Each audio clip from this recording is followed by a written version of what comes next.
Thank you for calling Late Night Taco Delivery. If you are calling to place an order, unfortunately the store is closed due to the fact that we are about to record a podcast. We'll be closed for another half an hour-ish. If you're calling to listen to the show, congratulations, you are just in time. So kick back, relax, and enjoy.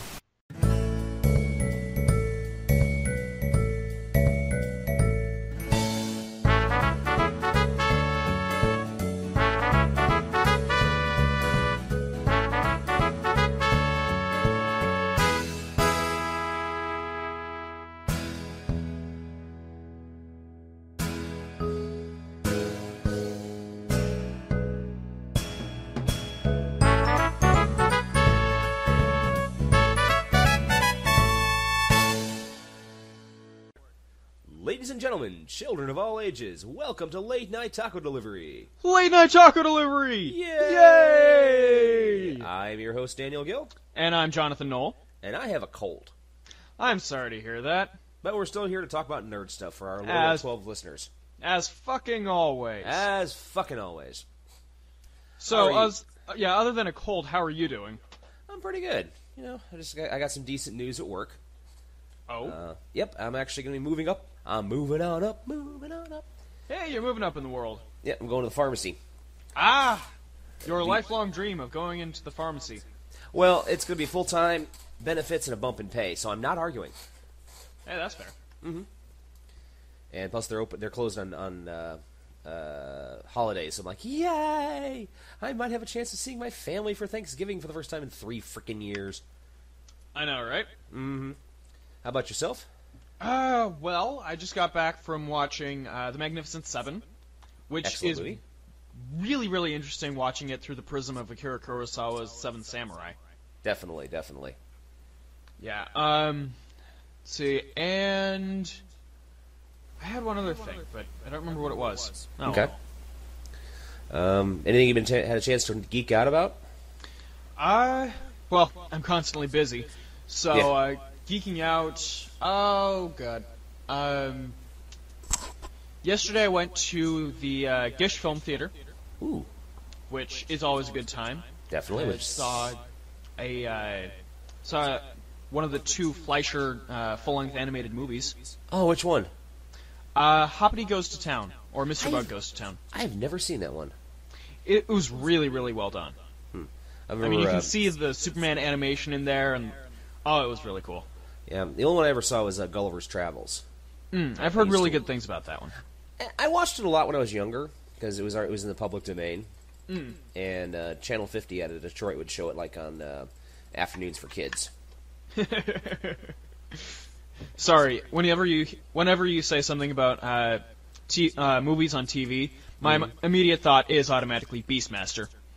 Hey, Beastmaster's on. Fuck that movie, man. Oh, fuck you. I love that film.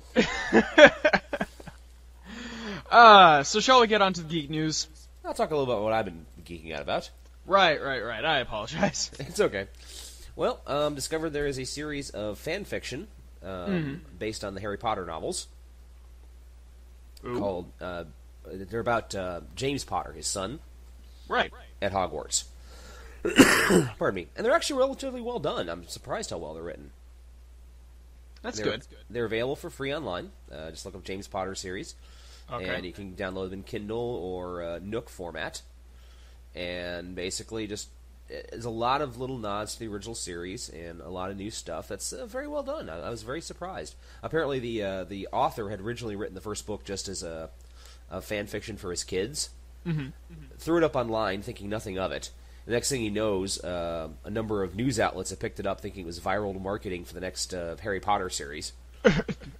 And Scholastic was threatening him with a lawsuit. Jesus. And he's like, I'm just doing this for fun. So apparently J.K. Rowling, he sent a copy to J.K. Rowling, and she said legally she can't read them. But since he's not making any money of them, have at it. Mm-hmm. And so he's been writing. There's 4 books out now, and the 5th one's being written. And it's pretty fun. I'm enjoying them. Sweet. And I'll see if I have any interest in reading them. Okay, well, I know you don't like Harry Potter that much. I've fallen out of love with it. I'm sorry. It's all right. Let's see. The other thing I've been working on is reading up on Michael Larson, who was a game show contestant in the 80s. He was playing a game called Press Your Luck, which was very big in the mid-'80s. I remember watching it myself. And he gamed the system. He actually won more than any other modern-day contestant. He won like $110,000. Impressive. Well, the thing was that it was supposedly it was a random board, and you have to press the button and you win something, or you hit what's called a whammy. And the whammy is a little animated character who would take all your money. Right. And he had actually videotaped hours and hours of the show and watched it in slow motion, and figured out there was only 5 patterns that were on the screen. And they automatically repeated. So he figured out exactly when to hit. Nice. So he ran 37 turns. Jesus. And just kept winning. And and I think it was CBS was just like freaking the fuck out. Trying to think how he could have possibly cheated, because there's no way you can win that kind of money without cheating. Right. But he hadn't. He was just smarter than CBS. And sadly, he lost all his money later on because he was an idiot. But still, he broke a modern day game show. So good on him. Yeah, good on him, man. All right. Anyway, shall we get to the geek news? Surely. Alrighty, let's see what we got here. Close that up. All right. Speaking of game shows, this made me laugh. Oh. Diabolical Jeopardy contestant tricked Alex Trebek into saying "Turd Ferguson." I saw that. For those not in the know, there was used to be on Saturday Night Live. There was a Jeopardy parody where they have Will Ferrell playing Alex Trebek and just totally getting destroyed, just hating all the contestants. They're all celebrities, and one of them was Burt Reynolds, who changed his name to Turd Ferguson. And in the final Jeopardy, one of the players wrote down the answer: "What is the love ballad of Turd Ferguson?" And you could just hear Alex Trebek just going, "I hate this woman so much right now." Like your mother, Trebek. I'll take an anal bum cover for $500, Alex. I'll take the penis mitre. Funny thing is, the guy who introduced that to me turned out to be really gay. Yeah. So nothing wrong with that. Yep. Anyway, so your game show guy happened in the 80s? Yes. Well, I've got some 90s news. Okay. Nickelodeon to launch new channel dedicated to its 90s shows. I heard about this. Yeah. We're getting old shows like The Splat. Oh, actually, excuse me. The channel is being called The Splat. Right. Shows like Doug, Ren and Stimpy, and Rugrats are coming back, along with, looks like, Hey Arnold and a few others. 2 Angry Beavers, Johnny Bravo, Dexter's Laboratory. Oh, those are Cartoon Network. Oh, they are? Okay. Yeah. Well, But- if nothing else, this is going to give a bunch of college students who grew up with the show the chance to do something they never did when they were kids. Get stoned and watch Nickelodeon. This is true.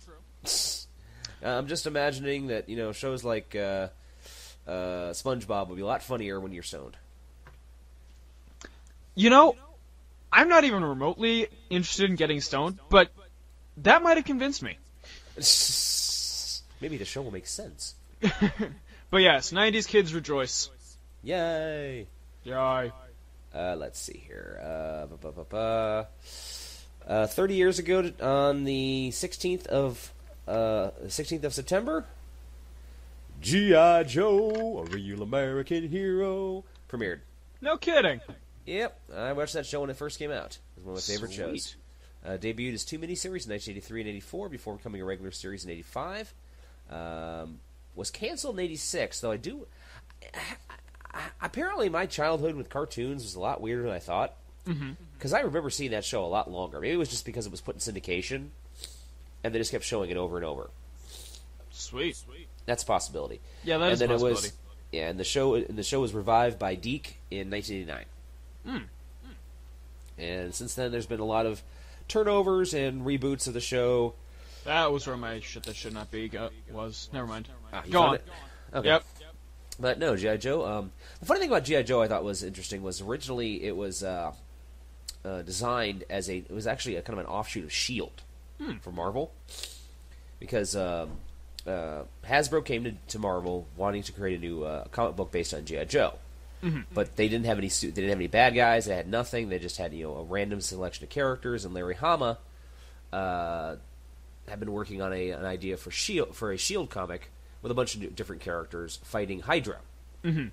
And so he basically just transposed all those characters and ideas over to the new G.I. Joe and changed Hydra to Cobra.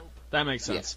Yeah, and that basically Larry Hama also wrote all the backs to the fact files for the characters. Oh, cool. So he did a bunch of work on that show. Holy shit. So, anyway. Disney news. Oh, no. Honestly, this doesn't even count as a shit that should not be. That's good. That's cool. Disney releases first trailer for live-action Jungle Book remake. I know. Just kind Have of. you seen it? I did watch it. I thought it was kind of lame, honestly. But, to each their own. Okay. I keep seeing GIFs, but I'm just like, I'm trying to stay away from it. Yeah. I mean, this is the second live-action version of Jungle Book we've gotten from Disney. What was the first? It was back in the mid-'90s. It starred Jason Scott Lee. I am unaware of this. I need to check that out. Yeah. He played Mowgli. I think Cary Elwes was in it as a bad guy. Interesting. Yep. Let's see here. I'll save that for a little later. Bryan Singer announces 20,000 Leagues Under the Sea has his next film. Sweet. Even though his next film, X-Men Apocalypse, does not come out until May of next year, director Bryan Singer, who turns 50 today, announced that his next film will be the adaptation of Jules Verne's classic science fiction novel 20,000 Leagues Under the Sea. He has written the script, and they will be heading into casting soon enough. Look forward to it. Yeah, apparently Oh, go ahead. Apparently David Fincher was developing a new version of the story a couple years ago at Disney, but it fell apart. I don't know. It's been a good... I mean, I've enjoyed the versions I have. I mean, the Disney version is just phenomenal. One of the best movies ever made, in my opinion. I did remember seeing... There were two competing miniseries from a number of years back that I watched, and they were pretty bad. I honestly wouldn't mind seeing Nasiruddin Shah come back for Captain Nemo. He was the guy in the League of Extraordinary Gentlemen? Yes, he was. He was one of the few watchable things about that film. I agree. There was not much watchable in that movie. I really hated it. Not as much as I hate Island Dr. Moreau, but I pretty much hated that movie. I still need to see that movie. No, you don't. I'm trying to save you, man. I'm insane! When did you miss this? Where did you miss this, man? We should, that should be one of our com tracks. I'll suggest it to Tim. You think I need... Okay. You think I need a single malt scotch to watch Tusk again? You have no idea about the wheelbarrows full of alcohol I would need to survive my way through Island of Dr. Moreau. Oh, we'll be there. We'll be there. Okay, anyway. It's your turn. This one made me laugh. Okay. So, you remember how Facebook has had this kind of rule here about not making a dislike button? Yep. Well, they're finally making a dislike button. Yeah, I heard about that. Yeah! Oh, Facebook. And the funny thing is, there's already a virus going around saying add the dislike button. Shh. People are like, Jesus. put your dislike button. I'm like, please don't do this. It's bad. A bad idea. Very bad. That's a really bad idea. Because if it's going to be an actual add the dislike button thing, then it's just going to be added automatically. Mm-hmm. It'll be one of those updates they always do. Exactly. Okay. Let's see here. Jenna Coleman has quit Doctor Who. I heard about this. Yep. After months of speculation, Jenna Coleman has now confirmed her departure from the iconic Doctor Who series, although she may use the TARDIS again in the near future. The former Emmerdale star, whatever the hell Emmerdale is, has landed a huge role playing the part of Queen Victoria in an upcoming drama, an 8-part series that was based in the 19th century. It is called, in fact, Victoria, so one can only presume that Coleman has also landed the biggest role on the offer. She has played Clara Oswald on Doctor Who for the last 3 years. Mm-hmm. She originally was actually going to quit after the last Doctor Who's Christmas special. But, okay. at the last minute, she decided not to.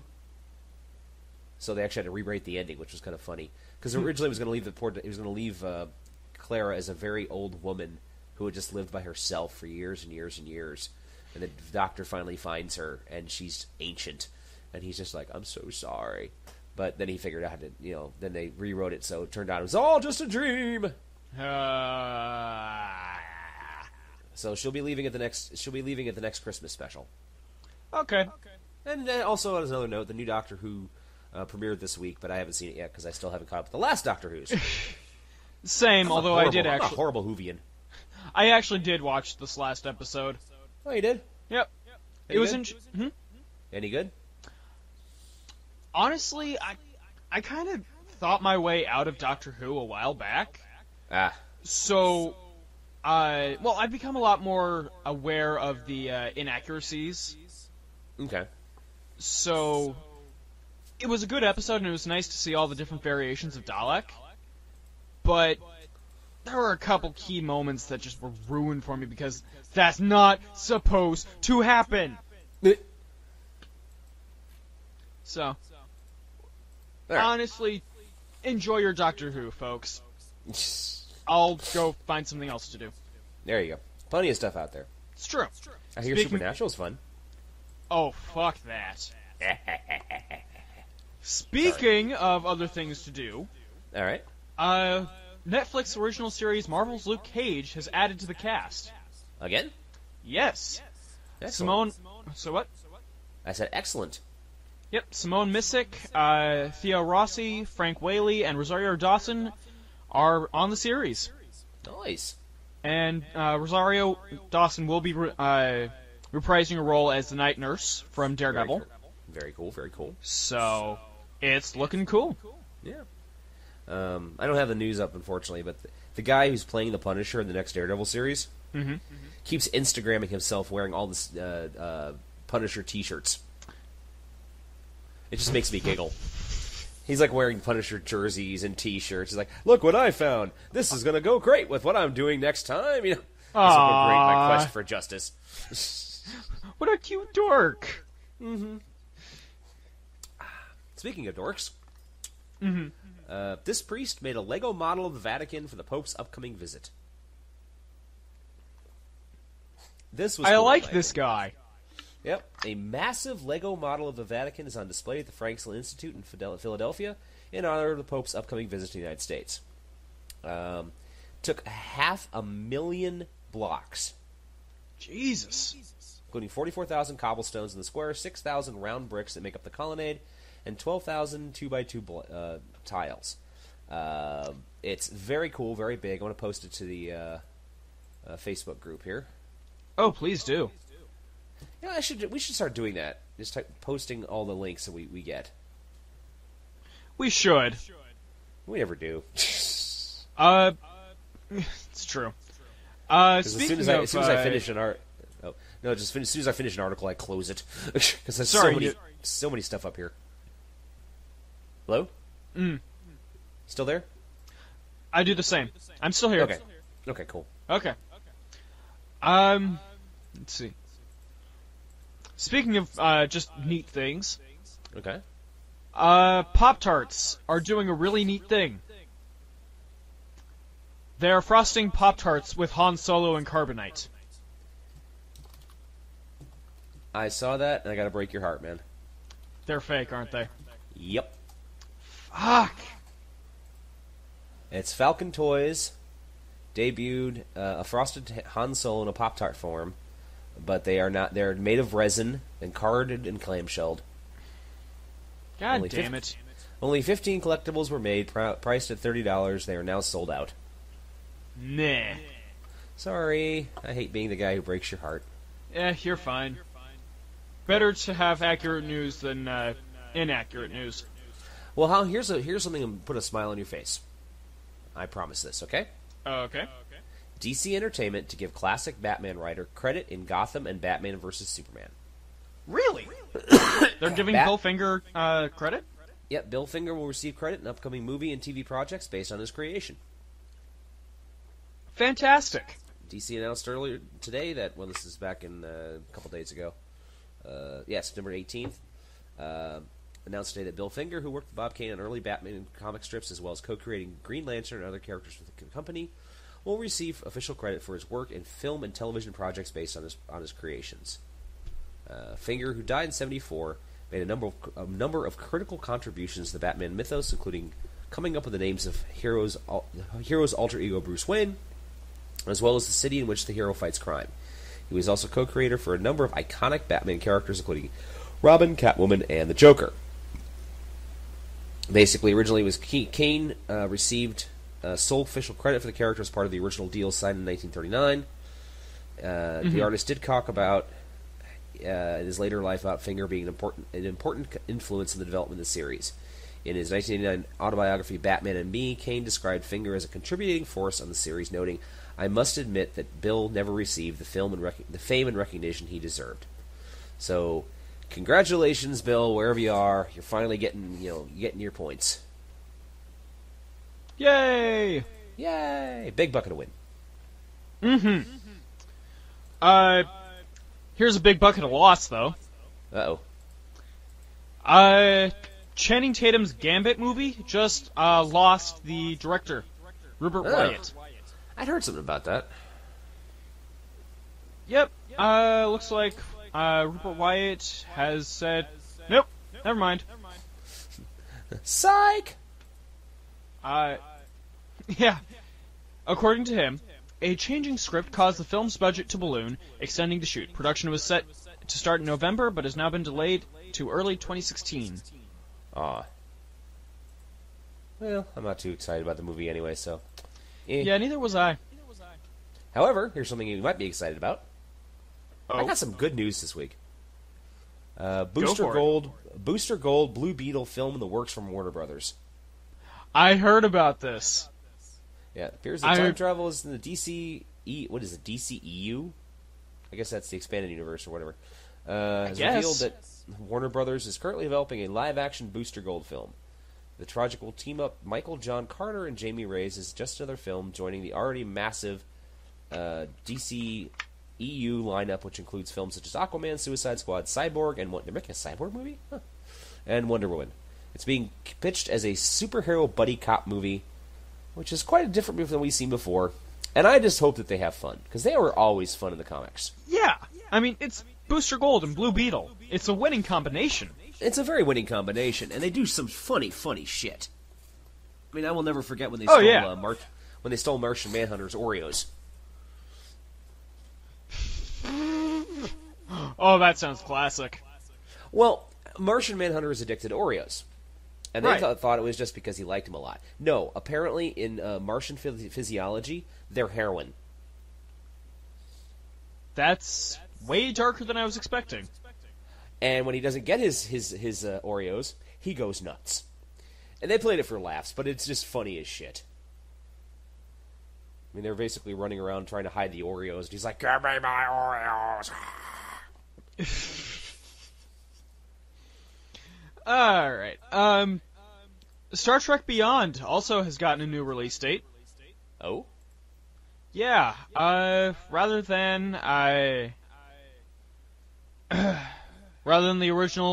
originally announced July 8th release date, it looks like because of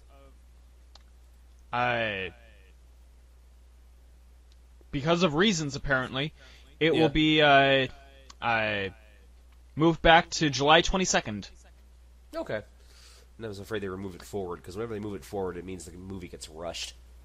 It's like, shit! Fun thing, it will be officially... it will mark the 50-year anniversary of the television launch of the series. Okay, that's cool. So, cool. I've still got quite a few stories here. I've got a few, too. Okay, let's take a look here. This is not my shit. I haven't torn between what my shit that should not be should be today. Oh, yeah? I'll go ahead and do this one. We were talking about Island of Dr. Moreau earlier. Oh, fuck.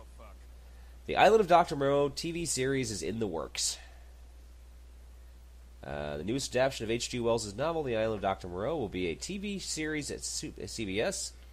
The show in development with Philip Isco, who created Sleepy Hollow, features the human-animal hybrids being created on an island, but with a new twist. A new twist, I tell you. Dr. Moreau is a woman. Lame. Although I have a shit that should. I'm sorry, not a shit that should not be. A thou shalt not tonight. Okay.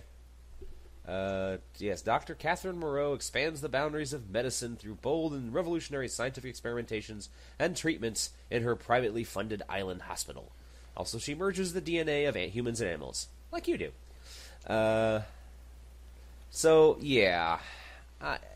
Everyone always manages to miss the whole point of Island Dr. Moreau, that he was a monster creating monsters.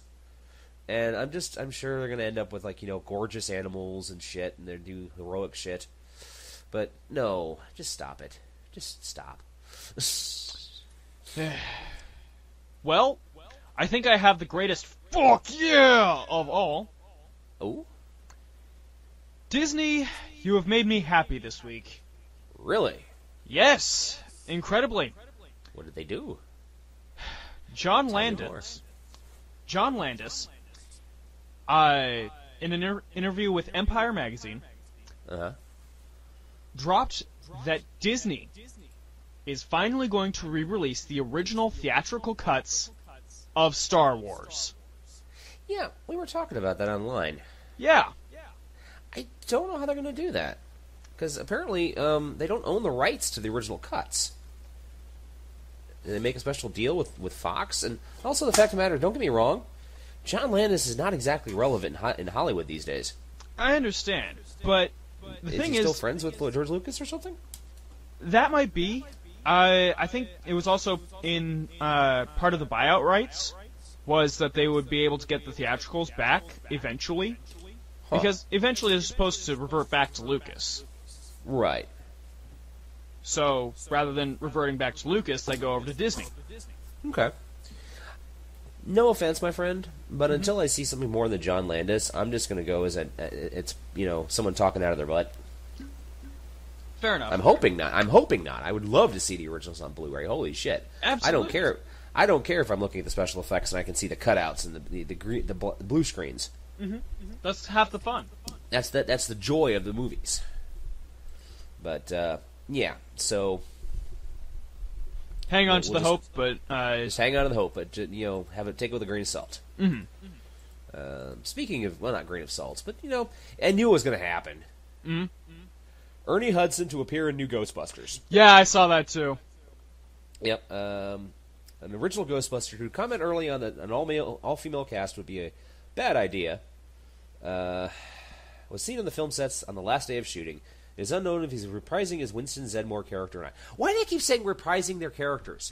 It's a brand new reboot. The new characters never existed. God, I hate that. Sorry. I'm still looking forward to the movie. Mm-hmm. The fuck's going on? I have no idea. Do you have a... a... Yeah, do you have a... Ah! There it is. Okay. Autoplay! Fuck you! Fuck you! Sorry. Yeah. The only person they need to have left is, Walter Peck. They need to get Walter Peck in the show and just... that'd be perfect. I know Rick Moranis is never coming back. So just get Walter Peck in there and just have at it. Or even Sigourney Weaver, for God's sakes. Doing pickups. Anyway. So, speaking of petty shit... Okay. So, Zack Snyder said some pretty dismissive comments about Marvel's characters. Right. Saying that Ant-Man was kind of the flavor of the week or whatever. Right. And, apparently Sebastian Stan, the Winter Soldier, got involved. Okay. Yeah, let's see. I would say we're still making something very original in our own way. I mean, the Russos are coming in and taking something people are used to, and they're shaping it up and changing it in a very different way. They're not trying to mimic a better Christopher Nolan movie or something like that. Ouch. Would you like some ice for that burn?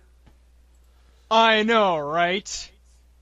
But seriously, though, every time a DC idiot comes out and says, "Oh, we're making a way better movie," that's like trying to pull out your regular-sized cock and comparing it to a horse. Yeah, or Ron Jeremy or something. I mean, goddamn. Seriously, DC, calm the fuck down. Yep. Okay, let's see here. King Kong vs. Godzilla, which we talked about last week, Yes. may have unfortunately killed Pacific Rim 2. Oh. Yep. Legendary wanted to produce a sequel to Del Toro's Pacific Rim, which was made under Warner's deal and turned into one of those films that grosses a lot, $411 million worldwide, while being so costly that follow-up wasn't a sure thing. Sources say Legendary liked that the original performed exceptionally well in China, but now the project, which has been ramping up for release on August 2017, because they're doing the King Kong vs. Godzilla, has been halted indefinitely and will be pushed back if it gets made at all. So basically, because we can't have more than one giant robot movie or giant monster movie, apparently. God damn it. Yeah. Okay, so I'm down to my last two stories here. One of them is I've got a shit few that should more. not be. Okay, I've got a few ahead. more. So I'll go through two of them real quick. Okay. Ice Cube to play Scrooge in upcoming Humbug, a retelling of A Christmas Carol. No, this is not my shit that should not be. Okay, that just sounds really lame. Like, really, really lame. Christmas just got a whole lot colder. Ice cold. Oh. Ice Cube cold. Oh.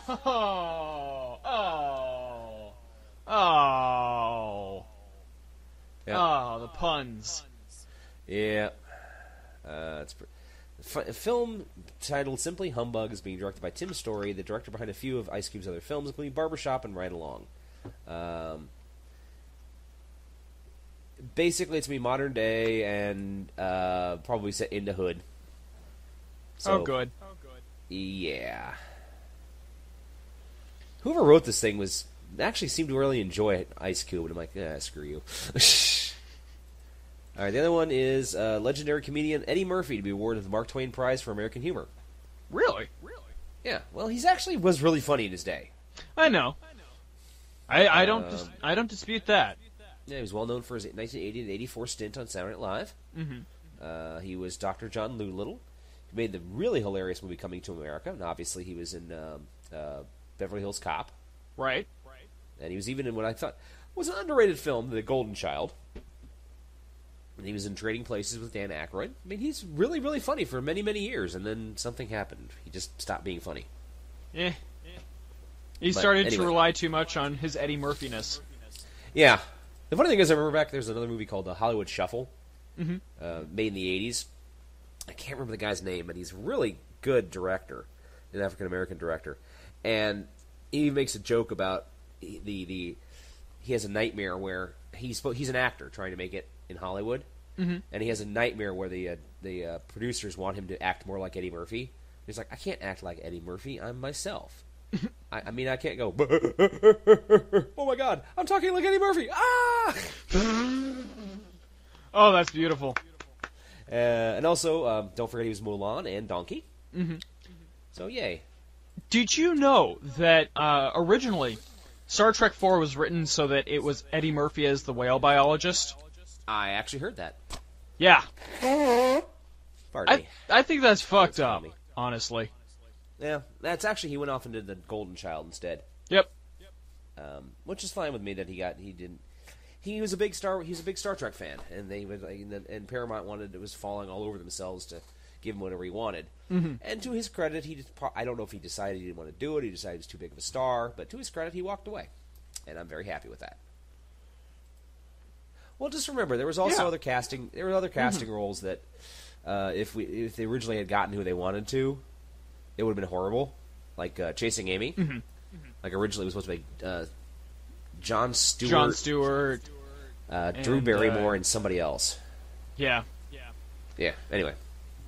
So I was actually going to ignore this story originally, because... But then I saw this. Oh, dear. First look at Supergirl villain, Red Tornado.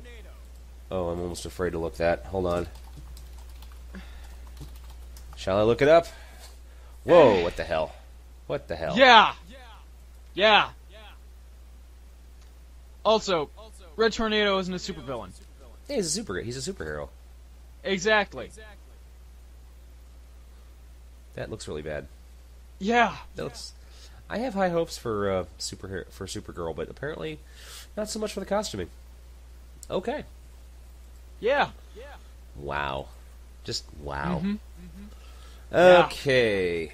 You got one more. You got a shit that should not be? I do have a shit that should not be. Okay. We don't need to talk about that. One of my articles is basically about how Marvel and Fox are fighting each other right now. Oh, as always. Well, basically, what's happening is that Marvel/Disney is trying to get the rights of like Fantastic Four and X-Men back from Fox. I can understand Fantastic Four. X-Men, I think, can stay, honestly. Well, Marvel Comics has now basically destroyed the X-Men, killed Wolverine. There's no more Fantastic Four comic, and a gas has infiltrated. Basically, the world got covered in a gas that sterilized all mutants. So there are no more mutants. Wow. Yeah, and apparently, I can't remember who it was. One of the directors one of the writers. I think it was Jim Shooter. Said that they are under orders not to make any more mutants, any new mutants on for the X-Men or for Marvel Comics at all, because according to the rights, Fox would automatically own them. Wow. So, yeah, Marvel is doing its best to get everyone back under the fold, but Fox is like, we're making money with X-Men, fuck you. So we still got the Gambit movie and the Wolverine 3 and X-Men and Deadpool, because those are all basically X-Men characters. Okay. I don't want to put this as a shit that should on me, as in, fuck you, I can't believe you're doing this. It's more along the lines of, Kevin, why? Kevin? Yeah, Kevin Smith. Oh no. What? Kevin Smith plans to kill off Silent Bob in an upcoming film. Oh, I knew about that. Oh, he's killing off in Moose Jaws? Yeah. Oh, okay, I just discovered it. Yeah, he actually announced that like 2 podcasts ago on Jay and Silent Bob Jay and Silent Bob Get Old. Okay, I missed that. That's old fucking news. I did not know this. We hadn't talked about it on the show, so fuck you. But I like the idea. It's like, basically, he's talking about Jay. He's talking about having Jay get killed. Yeah. And Jay went, "No, you, man." I'm like, "Why?" Because I want to be in other movies. So, so Silent Bob is. So basically, they're tying together the True North trilogy, True North trilogy, and the View Askew universe. Yep. I don't know. I'm not just really happy about that. I mean, granted, I don't want to see Jay and Silent Bob get really old. Yeah. But to have him eaten by a moose, really? Fucking really? It's the perfect marriage between the 2 universes, honestly. Yeah, but poor Silent Bob. I mean, you saw Tusk. Yeah. I am unrepentant in my liking of that movie. You know, I didn't hate it as much as Revenge of the Sith, so that's something in its favor. That is something in its favor. I think that's kind of a low standard, but yeah, that's something in its favor. Okay. Alright, anyway, what's your shit that should not be? It's kind of a movies that will suck type of situation here. Okay. Michael Bay, expected to direct Transformers 5 and animated Cybertron film, is in the works. My head hurts. Yep. Why do people keep going to see these movies? I don't know, because... Why do they make money? Why do people like the Kardashians? I don't understand this world anymore, man. Trust me, as soon as something something really, really bad happens, I'll drink myself to oblivion with you, alright? Alright, sounds good to me. Well, this is my shit that should not be. Okay. Sharknado getting a mockumentary prequel called The Heart of Sharkness. Wow. Yep. Now, I got this from the Robots Voices, which are my favorite snarky websites. So, One of the reasons the Sharknado movies work for me is they never get too meta. Anthony Ferrante knows he's making action comedies and a fraction of the budget needs to make them look great, and while there is intentional humor, the absurd premise is always taken seriously and the characters played as poker faces they are capable of. Nothing about Heart of Sharkness, a fake documentary about the early Sharknado film that went bad when the director opted to use real sharks, looks encouraging. Aside from the title, nothing in the trailer even brings a smile to my face. The usual metaphor for overplaying a gimmick doesn't quite work here, since jumping and sharks have been inherent from day one. So let's say the mockbuster film folks at the asylum have finally busted their mockery. So, yeah, they're making a prequel to Sharknado. I actually watched Sharknado 3. I don't know why. I think because part of it was set at, like, Universal Studios, and I thought it would be kind of cool to watch, place I used to work. But, man, was it a bad movie. Had Hasselhoff as an astronaut. Hey, the world needs more Hasselhoff. I don't know about that, man. Kung Fury would say otherwise. Kung Fury definitely would say that otherwise about don't Hasselhoff. Yeah, man. The funny thing is, did I ever tell you about the time I got disappointed by the Hoff? No. It was during my trip to New York City with my ex-girlfriend. Mm-hmm. Okay, we went to New York City back in 2000. Right. And we'd read in the newspaper that Sebastian Bach, the lead singer of Skid Row, which is a big 80s heavy metal band. Yes. Okay, I don't know if you know. You're young. I don't know if you know Sebastian Bach is. If I don't know who somebody is, I'll ask. Okay. Anyway, he was playing the lead role in The Strange Case of Dr. Jekyll and Mr. Hyde on Broadway. Right. Musical version. And, he's got an operatic range. We're like, oh, my God, that sounds awesome. So we were going to go and see if we could score some tickets. Mm-hmm. And we're getting out of Grand Central Station. We're coming out of the subway. And I look up, and we see 10 stories tall, this giant banner of The Strange Case of Dr. Jekyll and Mr. Hyde, starring David Hasselhoff. So we did not get tickets for that. But the funny thing is that later on I found the performance on YouTube, like cut up into pieces. Yeah. He didn't do a half-bad job. I was quite surprised. That's what I keep hearing, honestly. He gets ragged on a lot, but he's not a bad actor. Mm-hmm. So maybe my annoyance with the Hoff is more other people, but he's not that bad. So anyway, news is done. News is done. Alrighty. So we were going to talk this evening about Avatar: The Last Airbender. Yes, the 2005 smash hit. Yes, and it was quite the smash hit. 3 seasons, 61 episodes. Mm-hmm. Spin-off series.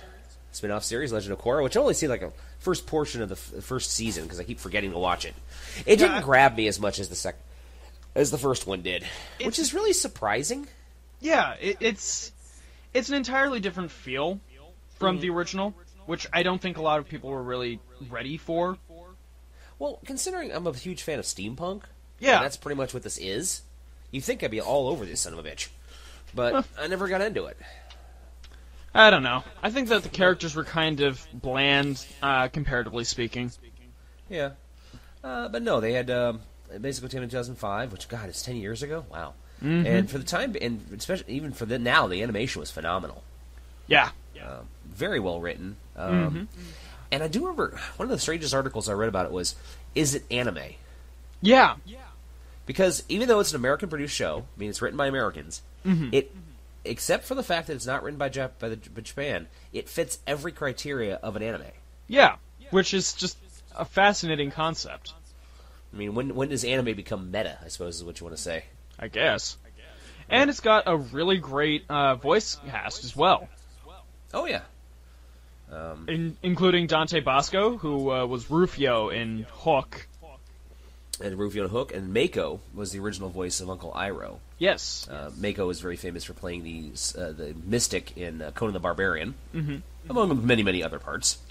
And it also had Grey Delisle, as now as she's known, Grey Griffin, as Azula. Right, and she's done voices for Mandy from Grim Adventures of Billy and Mandy, Daphne from the Scooby-Doo franchise. She's in fucking everything! She's in fucking everything. And, of course, and also the amazing and phenomenal and immortal Mark Hamill. Yes. playing the crazy, crazy evil leader of the Fire Nation. Yes. Which Fire led to Lord so many Ozai. damn memes. Yeah. It's like, the old days, before the Fire Nation attacked. He's also listed as additional voices. Additional voice. Yeah, well, he is the voice dude. I mean, Yeah. He God, really is. Mark Hamill never matched the success he had with Star Wars. You know, film wise. God, what's the name of that movie? It was this horrible, horrible takeoff of a Japanese anime. It was called Guyver. Dear God. Yeah, it was basically about this kid that got infused with an alien virus that turned him into a robot. And Mark Hamill played this police lieutenant who was trying to investigate these murders that were done by other monsters, including one that was voiced by Jimmy Walker for some reason. Yeah, Dynamite! I'm like, seriously? Oh my God. I watched it. It was really, really bad. Huh. But, yeah. Also, Clancy Brown was in it. Mm-hmm. Let's see.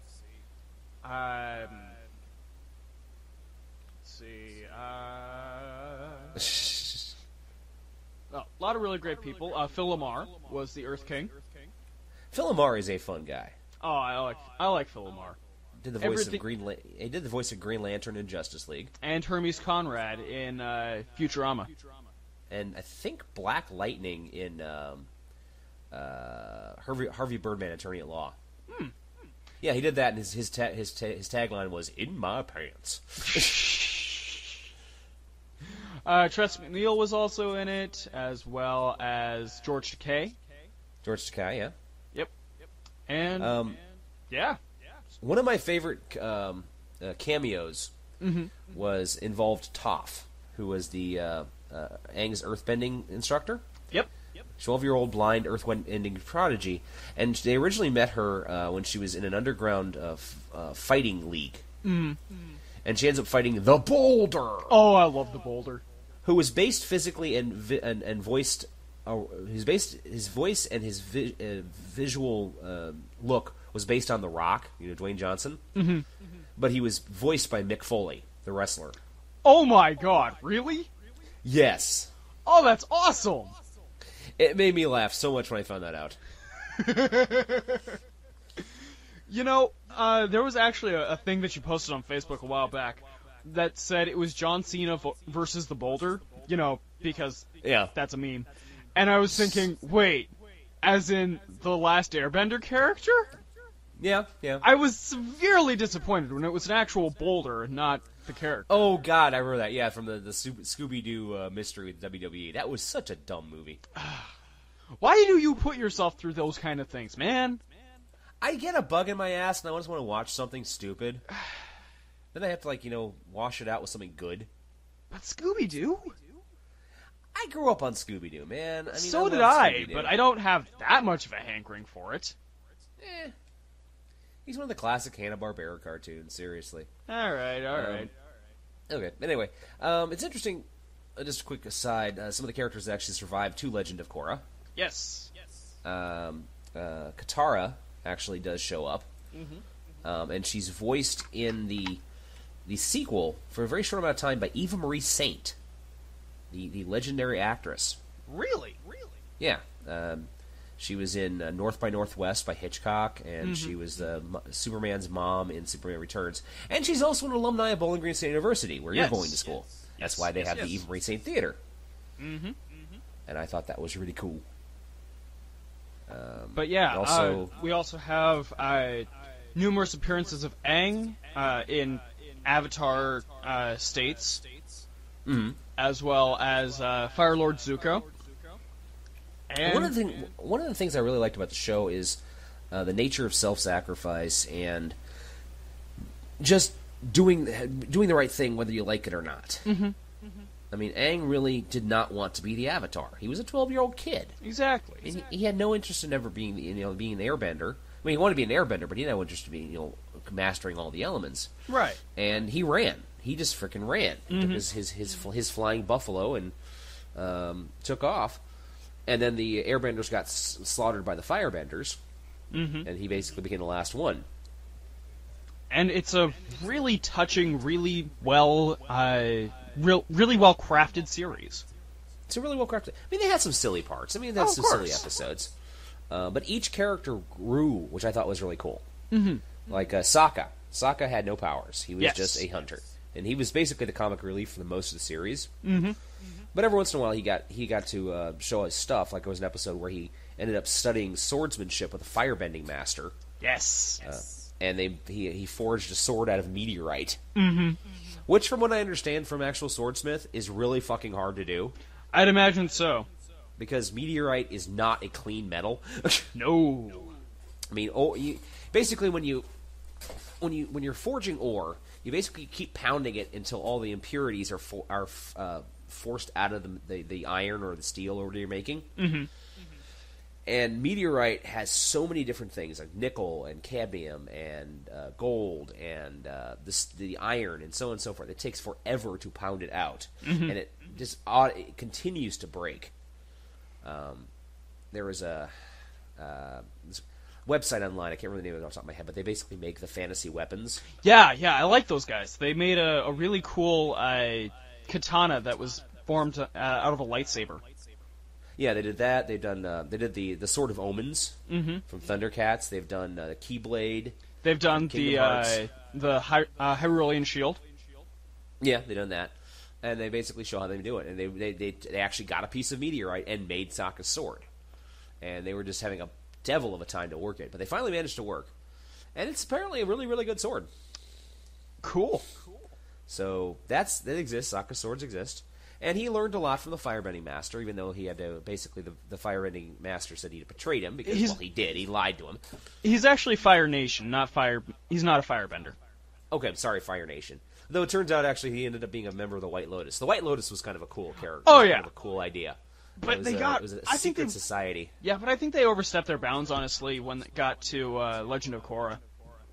I've not seen what the White Lotus does in the Legend of Korra, so I don't know. Yeah. It kind of lost me on it, honestly. Well, maybe a little later on we'll do another episode, but Legend of Korra was a continuation, right? And my personal favorite character, and a lot of people's favorite character, is Uncle Iroh. Yes, because he's funny as shit. Yes, and he's also funny as shit, but he's also a very tragic, sad character because he lost his son. Mm-hmm. And he was once a great general in the Fire Nation's army, but he lost his son in battle. And he never quite recovered from it. And he's basically spent the rest of his life trying to make up for it by being a semi-father figure to Zuko. Right. Who was disowned by his own father because his own father was an asshole. Yes, he was. Yeah. And his sister, what's her name? Azula. Azula was fucking insane. She was literally insane. She's nuts. Yeah. She literally is totally crazy. Oh, she's a box of Cracker Jacks. What was it? One of the lines is Zuko was talking to Iroh. Was like, "She's my sister, and I must respect her." No, she's crazy, and she needs to be taken down. Yeah, it's basically a kick her ass. Iroh's like, I don't care anymore. She's crazy. There's no redemption there. Though one of the most touching moments they ever had with Iroh was an episode that was cut into 3 parts. One of them was called Girls' Night Out, where they had Katara, and Toph and somebody else. Not Mai. Ah, crap! I can't remember the name. May? It was one of the other female characters. It was actually a good character. Oh, I think it was the one that like Sokka had Suki. romantic feelings for. Suki, yeah. Yeah, that's what they basically went out and got like facials and shit. Yeah, I remember that one. They decided to be all like cutesy and such, and they were trying to sand down Toph's feet. Yes. And she's always barefoot, so she's got these really thick, tough calluses, because that, lets her touch the earth. And she freaked out and, blew them through a wall. Mm-hmm. But no, there's another the sequence where Iroh is just, spending some time by himself, hanging out in this town. Ends up helping a would-be thief. Mm-hmm. Just doing good deeds. And then he goes and he has a little memorial for his son. And he sings a song about little soldier boy. And he lights incense and he sings and he just starts crying. And apparently that was the last piece of acting that Mako ever did. Yeah. Before he passed away. And I just thought it was very sad and very touching. Because losing a family, losing a son has got to be one of the worst things ever. There's an ancient Chinese proverb that for a father to bury his son is the greatest tragedy of all. Mm-hmm. So, and that's pretty much what happened. You know who else did a voice on Avatar: The Last Airbender, but no actual character? Not sure. Will Wheaton! Will Wheaton? Will Wheaton! Who did he do? A voice. Was he just an additional voice. voices? Yeah. Alright. Okay. That's interesting. Because, as you do. It's Will Wheaton. Yeah. Wait, what? Jason Isaacs. Holy shit. Really? As who? Or is this also an additional voices? No, this was Admiral Zhao. Wow. Yeah, he was one of the... he was a Fire Nation Admiral. Jason Isaacs is Lucius Malfoy in the Harry Potter films. Mm-hmm. He was also Ra's al Ghul in Batman Under the Red Hood. Are we going to talk about the live-action movie, or are we just going to forget that even existed? What movie? Okay. Okay, so basis on each of the different seasons. Mm-hmm. Season 1, Book 1 is air. Wait, I'm wrong, aren't I? Water. Water. Yes. Book 1, water. Basically, it's the adventures of Aang, Katara, and Sokka on their way to the Northern Water Tribe, so that they can, so that both Aang and Katara can learn how to more properly be waterbenders. Right. And something about Katara was not supposed to be taught a lot about waterbending. Yes. And that she's a woman. Yes, that actually comes up in the last 5 episodes of that series of that season. Right. Then we have Book 2, Earth, mm-hmm. where this is where we get to meet the Dai Li. It's where we meet Toph. It's where we meet a whole bunch of important characters, and it's also the part where yeah, it's surprising. I'd forgotten that it was season 2 before we actually even met Toph. Yeah, a lot of people do. Because she's such she's such a strong character. And this is also the season where we lost Appa for a while. Yeah, he just kind of disappeared. There is a episode called Appa's Last Days. He was traded to a Fire Nation circus. Mm-hmm. He gets mistreated, and then he is attacked by Azula. Yep. And he finally meets a guru who aids him in his search and tells him how to find Aang. Mm-hmm. And he's also helped along by Suki and the Kyoshi Warriors. Yep.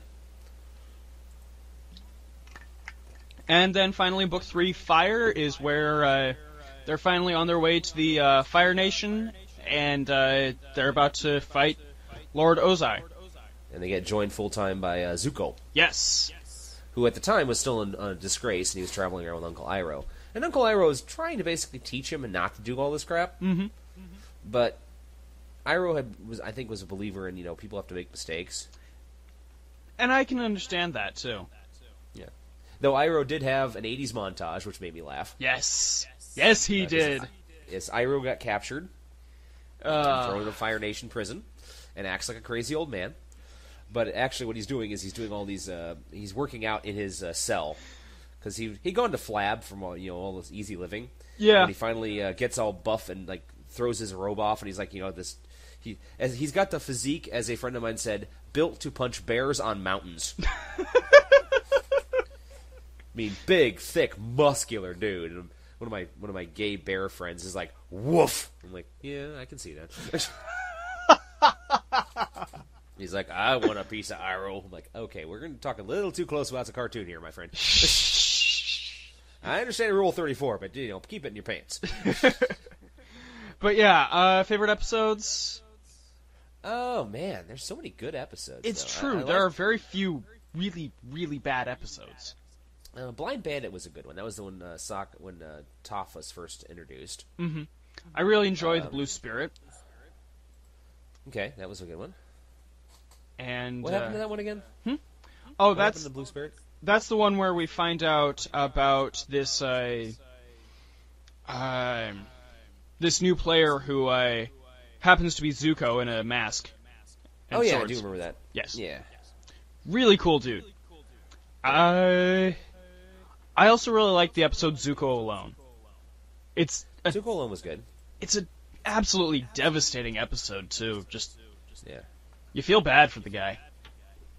I liked the season finale of episode 1 of season 1, the Siege of the North. Mm-hmm. If I'm not mistaken, that was the one where they tried. No, that's not right. There was an episode where it was a two-parter, I thought, where they basically launched an attack on Fire Nation, and they lost. Yeah, they lost yeah. bad. And like Sokka and Katara's dad was captured. Mm-hmm. And it really showed that this war was not going to end easily. Yeah, it's the Day of the Black Sun, as I recall. Okay, yeah, that was the name of it, and it was just really well done. Mm-hmm. Sokka's Master is a really good one. You already mentioned it though. Yeah, I liked the episode where they had there was a group of traveling performers putting on an Avatar story. Yeah, the Umber Island players. That was funny as shit. And it's the second to last episode too. Yeah, basically, I think it was. Yeah, that was because from what I read, it was because they knew they were heading into the four-part final series, and they had to be a little bit silly because they knew how serious the final 4 episodes were going to be. Yeah. So the writers basically took a break, made fun of it, and just ran with it. Mm-hmm. My name is Toph, and though I am blind, I can see by screaming. Ah! And it's also in context. The play also serves as a concise summary of Aang's entire journey throughout the show. Yep. Oh, it was fantastic. Zuko, we need to talk about your hair. Then there was the really bad episode. Oh yeah, the beach. The beach. Yeah, Zuko, Azula, Mai, and Ty Lee were forced to go on vacation to Ember Island. It was basically forcing them to be teenagers. Yeah. And they were being silly teenagers. I didn't like that one. I thought that one was okay, honestly. The one that I think really deserves to be shat upon the most, though, okay, The Great Divide. Was that the one they were traveling with the group? Yeah, those two different groups that won't get along. Yeah, they invent this ridiculous story at the end about how they're supposed to work together. Mm-hmm. And Aang was actually there or something. Yeah. Turns out he wasn't. Mm-hmm. That was a pretty bad episode. That's a really bad episode. What was the name? Then there was that one character. What was his name? He only appeared in a couple episodes. He was sort of like he was a rebel fighter. Jet? Yeah. I liked Jet. Yeah, Jet was an interesting character. I've actually been invited to cosplay Jet before. I can see you doing that. But yeah, he was supposed to be, freedom fighters. He was a charismatic teenage rebel who holds a deep grudge against the Fire Nation, but he also was willing to fight. He was actually willing to kill, even at the expense of innocent lives. Yep. And he was Katara's first crush, and he was actually ended up later killed during a fight against Long Feng. Mm-hmm.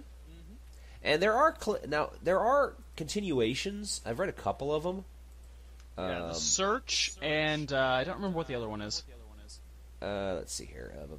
Hold on. Comic books. Comic series. Here we go. The Lost Adventures. That's not it.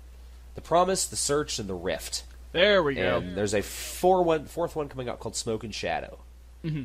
And The Search is the only one I've actually read, but it's about Zuko's search for his mother. Yes. And it involves Aang, Sokka, Katara, and Zuko and Azula all go on a trip to find him. The only one that's not involved is Toph. For some reason, they left her out. Apparently, she was off studying something. Busy. Yeah, but it's a very intricate story. It basically talks about where his mom went. I've been meaning to read it. I won't ruin it for you then. But it's got a satisfying tie-up. Excellent. Basically, these originally were supposed to be movies. Yeah. That were written, and Nickelodeon didn't put up the money for it. So they went, fuck it, we'll make these Nickelodeon. Nickelodeon. Well, hell, they put the last season of Legend of Korra online. It never actually aired the damn thing. Yep. Still was a huge success for them. Hmm. I don't think they're ever gonna do another Avatar show. I don't think so either. And they've been and they were originally going to. Yeah. Oh well. No, the Nickelodeon has too much time spending with their SpongeBob SquarePants. That was the weird shit. That was the weird thing about Avatar. It was so well done. Mm-hmm. And compared it was so well animated compared to anything else out there. Yeah. It's a very adult story. Yeah, I mean it's a really dark thing. I mean I haven't seen all of Legend of Korra yet, but apparently it's violent as fuck. Mm-hmm. Oh yeah. And there's some really disturbing stuff just in the Avatar: The Last Airbender. Yeah. Like when he runs across the creature that steals people's faces. Oh, that was freaky. Yeah, that was really freaky. So, I think we kind of rambled for a long while. I had fun talking about the show, yeah. Yeah. So, Thou Shalt Not? Yeah, what's our Thou Shalt Not?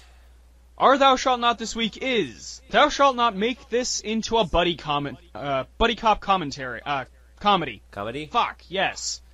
Okay. Thou shalt not... Oh, go ahead. Example. Thou shalt not make, The Human Centipede a buddy cop movie. Blah. The only way I can figure out how that would work is if, like, it suddenly became detached at a point, and... You can stop talking at any point, really. Ew. Actually, I think I heard something about them making a porn version of the Human Centipede. Oh, big shock. Yeah. Thou shalt not make, the Hillside Stranglers into a buddy cop movie. Thou shalt not make Hercules a buddy cop, comedy. Well, they kind of had a buddy show about that with young Hercules. Yeah, I guess, but it just doesn't work. Yeah. Thou shalt not make a buddy cop movie out of... shit, I don't know. Fraggle Rock. My head is full of fuck today, okay? Fair enough. This cold's got me all combobulated today. Yeah. Dexter's Laboratory. Interesting. Dexter could invent everything and Dee Dee could fuck it all up. Which is pretty sure what the show was anyway. Yeah. I don't know. I think this one is kind of a weak one. Yeah, sorry to say. Yeah. Oh well. Okay, thou shalt not have Avatar: The Last Airbender crossover with other Nickelodeon cartoons. Thou shalt not have Avatar: The Last Airbender crossover with Rocko's Modern Life. Thou shalt not have Avatar: The Last Airbender crossover with Two Angry Beavers. Thou shalt not... What is that woman doing to our dam? Oh. Thou shalt not let Avatar: The Last Airbender be crossed over with... I just had it. Whatever. Fairly Odd Parents. Fairly Odd Parents. We wake up two halves of the same idiot. Let's see here. Find a list here. Thou shalt not... Oh my god. Thou shalt not have Avatar: The Last Airbender crossover with Ren and Stimpy. That's the one I was thinking of! That would be terrifying. That would be terrifying. Who is the Fire Nation and who is the Water Nation? Oh, if that's the case, then thou shalt not let Avatar: The Last Airbender crossover with Danny Phantom. Oh, actually, I would like to see that one. Yeah, but at the same time, I don't. Because they work really, really well apart from each other. What was the show, it was like the Rugrats when they were teenagers? Or tweens? Rugrats All Grown Up, yeah. Yeah. That's Avatar. I could actually see them watching Avatar: The Last Airbender, not actually crossing over with it. Yeah. I feel like the only way you could really cross over with Avatar: The Last Airbender and another Nickelodeon TV show is if they are, in passing. Yeah. And then it's not a crossover, it's a cameo. Okay. Okay. I can't think of anything else. I really didn't watch a lot of 90s cartoons. That's fair. I just found out something interesting. Okay. There is a foreign title for Last Airbender. Was it Legend of Aang or something? Yes, Avatar: The Legend of Aang. Yeah. Interesting. Oh, pardon me. I can't wait till this cold's gone. Ugh. Well, then we should probably get you off to bed and whatnot. Get some hot tea and some decongestant. Yes. So, All right, man. yeah. Oh, actually, I got one last thing here. Uh-oh. This is a holy shit. UK bar fined for serving liquid nitrogen cocktail to a woman that led to her stomach being removed. Holy fuck. Apparently, it's a liquid nitrogen drink. Uh-huh. It smokes, and you're supposed to shoot it down. And apparently, she swallowed the chunk of liquid nitrogen. Oh, Christ. And it exploded her stomach. Ew. So they've been fined. Apparently, that's all that happened. Is the woman lost her stomach, which you technically don't need. Yeah. But it's really nice to have. But damn. Speaking of damn. Okay. Christina Ricci from the Addams Family, who played Wednesday. Yeah, I saw that picture. Yeah. Hey, it looks photoshopped to me. Yeah, just a bit. But still, she's hot. Oh, She yeah. has been hot. Well, not always. I mean, when she was underage, obviously, it wasn't hot. But No. when she was in Sleepy Hollow, very attractive young lady. Mm-hmm.